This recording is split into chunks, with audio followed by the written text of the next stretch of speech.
तो खोल दिया तुमने मतलब। ये रुई संभाल के रखो तो काम आएगी तुम्हारे। कहीं काम आई मतलब ये तुम्हारे कभी तुम्हारा लगती रहती है, कभी चीरा पड़ गया क्या पड़ गया, आराम से दवाई लगाती रहना तुम्हारे। जितना हो सके उतना फायदा करो, चतुरो वही सके उतरो यूज में लो इन चीजों को। बंचत करो ये सब। ऐसा संभालो, ये रुई संभाल के रखो, इस पट्टी को संभाल के रखो, कभी और लगेगी चिपका। कंजूस आदमी, इतना कंजूस आदमी भगवान, इस रुई को संभाल के रखो, क्या काम है भाई? किधर था हमारा? तुम्हारे वो करती हो ना भाई, मुंह के वो लगाती हो टॉनिक वोनिक इससे लगाना ना, तुम्हारे कितना फायदा रहेगा तुम्हारे। એટલે ક્લીન્ઝર ને યુઝ કરું, મુંહ સાફ કરવા તો યાર રૂઈ પાસે ડબ્બામાં ભરીને રખી દે આપી।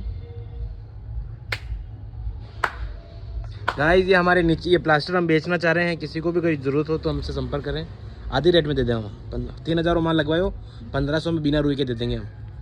फटाफट करो फटाफट गाइस, डीएम करो हमारे, डीएम करो।